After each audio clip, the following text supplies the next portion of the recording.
Bentornati nella cucina di mamma Io, Lana e di Aya. e insieme siamo la Pasticcio Family.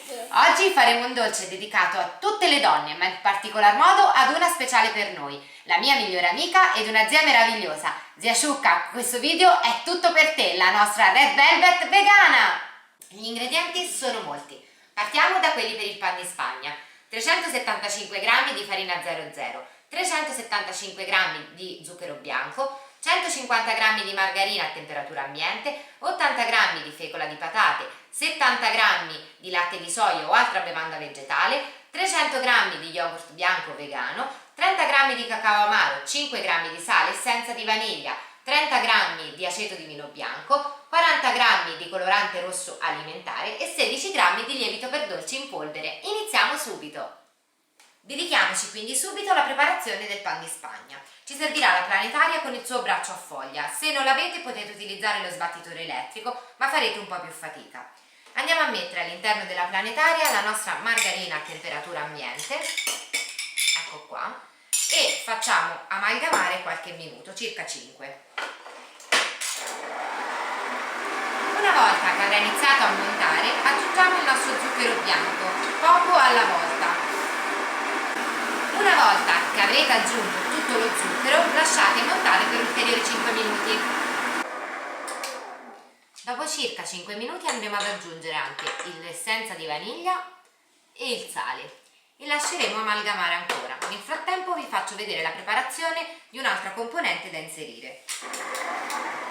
Non potendo utilizzare le uova, faremo questo composto con la fecola e il latte, che darà la stessa cremosità delle uova. Aggiungiamo il latte mescolando velocemente con la frusta. Mi raccomando, è importante perché non si devono formare grumi. Raggiunto questo risultato, andiamo a mettere anche il colorante alimentare rosso ed iniziamo ad amalgamare. E adesso diamo vita alla magia. Una volta pronto, stacchiamo dalla planetaria e lavoriamo con gli altri ingredienti mancanti a mano. Aggiungiamo il nostro yogurt bag e il nostro cacao amaro in un'unica volta. Iniziamo a mescolare dal basso verso l'alto. Una volta amalgamato andiamo ad aggiungere, anche in questo caso in una sola volta, la farina 00 e il lievito per dolci vanigliato, sempre con dei movimenti dal basso verso l'alto e questa volta con un bel po' di olio di gomito. Quando sarete certi di aver incorporato correttamente tutti gli ingredienti, andate ad aggiungere per ultimo l'aceto di vino bianco e mescolate per l'ultima volta, sempre dal basso verso l'alto. Questo deve essere il vostro risultato finale. Andiamo quindi a versare il nostro impasto su 2 teglie, io l'ho scelte dal diametro di 20 cm e andiamo a disporlo per l'intera larghezza del soletto. Non resta altro adesso che andare in forno ventilato a 175 gradi per 75 minuti. Non barate sui tempi di cottura perché sono fondamentali per questo dolce. Passiamo ora alla farcia, per la quale ci serviranno 500 g di margarina a temperatura ambiente, non è una ricetta dietetica questo sicuramente, 300 g di yogurt bianco veg e 200 g di zucchero a velo vanigliato. Andiamo a mettere nella nostra planetaria, sempre con il braccio a foglia, i nostri pezzettini di margarina a temperatura ambiente e lasciamo lavorare per circa 5-10 minuti. Formatasi una cremina, andiamo ad aggiungere il nostro zucchero a velo vanigliato e lasciamo andare ancora 5 minuti. Raggiunto questo risultato, andiamo ad aggiungere il nostro yogurt bianco, anche questo tutto in una volta, e finiamo di far lavorare per almeno 10-15 minuti, fino a che non sarà montato.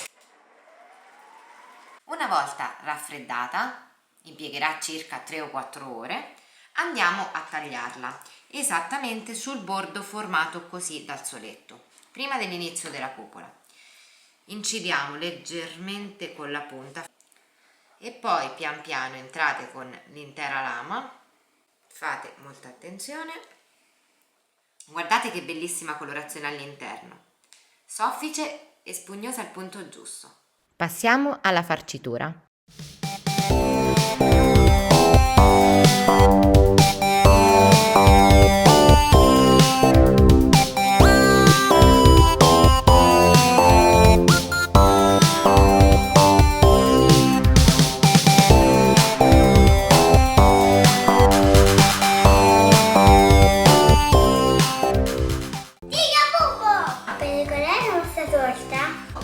Dei frutti di Pasqua oppure pane di Spagna avanzato di Giurandolo.